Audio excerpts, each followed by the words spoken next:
കാര്യത്തിൽ S F ഐയുടെ സംസ്ഥാന സെക്രട്ടറി കൂടി നമ്മളോടൊപ്പം ചേരുന്നുണ്ട്. പ്രസിഡന്റിന് തൊട്ടു പിന്നാലെ സഞ്ജീവ ശിവപ്രസാദ് പ്രതികരിച്ചിട്ടുണ്ട് ഈ കാര്യത്തിൽ. എങ്കിലും മറ്റ് രാഷ്ട്രീയ തർക്കങ്ങളൊക്കെ മാറ്റി നിർത്തിയാൽ ഈ വിഷയത്തിൽ മാത്രം ഇന്നലെ തന്നെ ഒരു വല്ലാത്ത അസാധാരണത്വം തോന്നിയിരുന്നതാണ്. സർവകലാശാല യൂണിയൻ തെരഞ്ഞെടുക്കപ്പെട്ട ഒരു യൂണിയനെ എങ്ങനെ VC-ക്ക് അസാധുവാക്കാനാകും? ഒരു പ്രത്യേക ജനറൽ കൗൺസിൽ പ്രഖ്യാപിച്ചുകൊണ്ടാണ് അദ്ദേഹം അങ്ങനെ ഒരു നീക്കം നടത്തിയത്. ഇന്നലെ തന്നെ അതിൻ്റെ ഒരു സാധുതയെക്കുറിച്ച് വലിയ അത്ഭുതകരമായ ഒരു പ്രതികരണമാണ് ഉണ്ടായത്. അത് ഹൈക്കോടതി റദ്ദാക്കിയിരിക്കുന്നു, യൂണിയനെ തുടർന്ന് പ്രവർത്തിക്കാമെന്ന് പറയുന്നു. എങ്ങനെയാണ് SFI അതിനെ കാണുന്നതെന്ന് ശിവപ്രസാദ് പറഞ്ഞു. എന്താണ് കൂട്ടിച്ചേർക്കാനുള്ളത് സഞ്ജീവ്? കൂടുതലായൊന്നുമില്ല, ഇത്ര മാത്രമേ ഉള്ളൂ.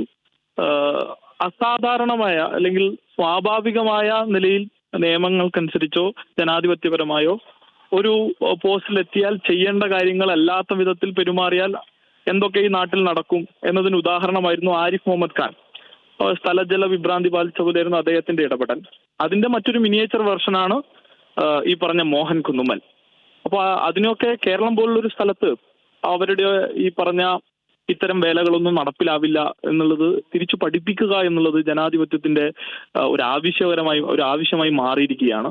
ഇതൊക്കെ തിരിച്ച് പറഞ്ഞു കൊടുക്കാനും പഠിപ്പിക്കാനും ഒക്കെ ആരെങ്കിലും ഒക്കെ ഇവിടെ ഇല്ലെങ്കിൽ ഇവരുടെയൊക്കെ തോന്നിയതുപോലുള്ള തോന്നിവാസങ്ങൾ ഇനിയും നമ്മൾ കാണേണ്ടി വരും, സഹിക്കേണ്ടി വരും. അതുകൊണ്ട് ശബ്ദമുയർത്തുക, പ്രതിരോധിക്കുക, നീതിപീഠത്തിന്റെ മുന്നിൽ പോവുക, ഇതൊക്കെയും ചെയ്യേണ്ടി വരുന്നു എന്നുള്ളതാണ്. അത് ശരിയാണ് സഞ്ജീവ്. ഇക്കാര്യത്തിൽ മറ്റ് തർക്കങ്ങൾ ആർക്കും ഉണ്ടാകുമെന്ന് തോന്നുന്നില്ല. കാരണം കോളേജുകൾ തെരഞ്ഞെടുക്കപ്പെടുന്ന UUC-മാരാണ് യൂണിയനുകളെ തെരഞ്ഞെടുക്കുന്നത്. നമ്മുടെ സർവകലാശാല യൂണിയന്റെ കാലാവധി എത്ര മാസം കൂടിയാണുള്ളത്? ഈ കോടതിയുടെ ഉത്തരവോടുകൂടി എത്ര നാൾ കൂടിയാണ് അവർക്ക് പ്രവർത്തിക്കാനാവുക? ഫെബ്രുവരി മാസം 26 വരെയാണ് ഇനി അതിന്റെ പ്രവർത്തനം നീളുക. അതിനു പുറമെ ഈ പ്രവർത്തനങ്ങൾ പൂർത്തീകരിക്കാനുള്ള സമയം കഴിഞ്ഞ തവണത്തെ യൂണിയനെ ഒരു ഘട്ടത്തിൽ ഇതേ VC തന്നെ പല കാരണങ്ങളും പറഞ്ഞ് റദ്ദാക്കിയിരുന്നു. അതിനെ തുടർന്നാണ് ആ ഘട്ടത്തിൽ കലോത്സവം നടത്താൻ കഴിയാത്ത സാഹചര്യം ഉണ്ടായത്. പിന്നീട് ഒരു കലോത്സവം ജൂൺ മാസത്തിൽ നടത്തേണ്ടി വന്നത്. അപ്പോൾ അതിന്റെയൊക്കെ പശ്ചാത്തലത്തിൽ യഥാർത്ഥത്തിൽ ഈ യൂണിയന് കുറച്ച് കൂടുതൽ കാലാവധി നീട്ടി നൽകേണ്ടതാണ്. അതിനുകൂടി ഞങ്ങൾ ശ്രമിക്കും. അതുകൂടി കിട്ടുന്ന പശ്ചാത്തലത്തിൽ ഒന്നുകൂടി ആ കലോത്സവം ഉൾപ്പെടെ പൂർത്തീകരിക്കാൻ കഴിയുമോ എന്ന് പരിശോധിക്കും. അതിനുകൂടി കഴിയണമെന്നുള്ളതാണ്. അല്ലാത്ത പക്ഷം ഫെബ്രുവരി മാസം 26 വരെയാണ്. ശരി, വ്യക്തമാണ് സഞ്ജീവ്. ഈ ഘട്ടത്തിൽ പ്രതികരിച്ചതിനും നന്ദി. കേരള ഹൈക്കോടതിയുടെ നിർണായകമായ ഇടപെടൽ ഉണ്ടായിരിക്കുന്നു. ഹാൻസ് ഉണ്ട്. ഹാൻസ്, ഇന്നലെ ഇതേ സമയം നമ്മൾ തിരുവനന്തപുരത്ത് SFIയുടെ പ്രതിഷേധം നടക്കുമ്പോൾ മറ്റു കാര്യങ്ങളൊക്കെ മാറ്റി നിർത്തി ഇക്കാര്യത്തിൽ നമ്മളൊരു അത്ഭുതം പ്രകടിപ്പിച്ചതാണ്. നമ്മളത് പരിശോധിക്കുകയും ചെയ്തതാണ്. അതായത് ഒരു തെരഞ്ഞെടുക്കപ്പെട്ട യൂണിയനെ എങ്ങനെ അസാധുവാക്കും എന്ന് നമ്മൾ ആ ഘട്ടത്തിൽ ചോദിച്ചതുമാണ്. അതിനെ അസാധുവാക്കിയിരിക്കുന്നു ഹൈക്കോടതി. എന്തൊക്കെ വിവരങ്ങൾ ലഭ്യമാകുന്നു?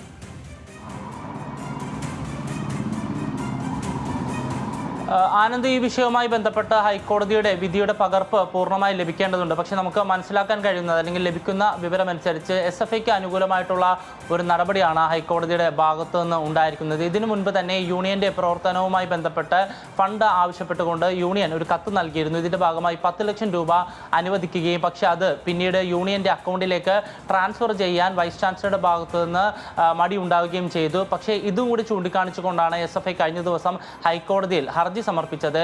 ഈ തുക, ഈ 10 ലക്ഷം രൂപ അടിയന്തരമായി SFIക്ക് അല്ലെങ്കിൽ യൂണിയന് അനുവദിക്കണമെന്നാണ് ഇപ്പോൾ ഹൈക്കോടതി വിധി പറഞ്ഞിരിക്കുന്നത്. ഒപ്പം തന്നെ അസാധുവാക്കിയ കേരള സർവകലാശാല VC ഡോക്ടർ മോഹനൻ കുന്നുമേൽ അസാധുവാക്കിയ യൂണിയന്റെ പ്രവർത്തനം കാലാവധി അവസാനിക്കുന്നത് വരെ തുടരാം എന്നുകൂടി ഹൈക്കോടതി ഇപ്പോൾ പറഞ്ഞിട്ടുണ്ട്. 26-ാം തീയതി SFI സംസ്ഥാന സെക്രട്ടറി പറഞ്ഞതുപോലെ ഈ മാസം 26-ാം തീയതി വരെയാണ് കേരള സർവകലാശാല യൂണിയന്റെ കാലാവധി. ഈ കാലാവധി അവസാനിക്കുന്നത് വരെ യൂണിയന് പ്രവർത്തനങ്ങളുമായി മുന്നോട്ട് പോകാം.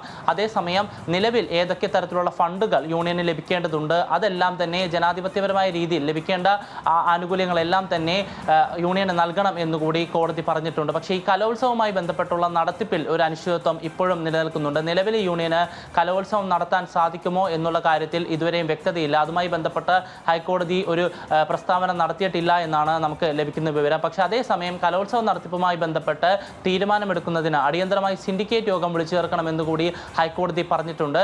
സാധാരണഗതിയിൽ ഈ കഴിഞ്ഞ 23-ാം തീയതിയായിരുന്നു സിൻഡിക്കേറ്റ് യോഗം വിളിച്ചു ചേർക്കാൻ സർവകലാശാല തീരുമാനിച്ചിരുന്നത്. പക്ഷേ SFIയുടെ പ്രതിഷേധം കണക്കിലെടുത്തുകൊണ്ട് ആ തീരുമാനം വൈസ് ചാൻസലർ മാറ്റി. അന്നേ ദിവസം സിൻഡിക്കേറ്റ് യോഗം ചേരുന്നതിന് ബുദ്ധിമുട്ടുണ്ട് എന്നാണ് വൈസ് ചാൻസലർ കഴിഞ്ഞ ദിവസം SFI വ്യക്തമാണ്. ഹൈക്കോടതിയുടെ ഉത്തരവിന്റെ പകർപ്പ് വരട്ടെ, അപ്പോൾ കൂടുതൽ കാര്യങ്ങൾ നമുക്ക് വ്യക്തത വരും.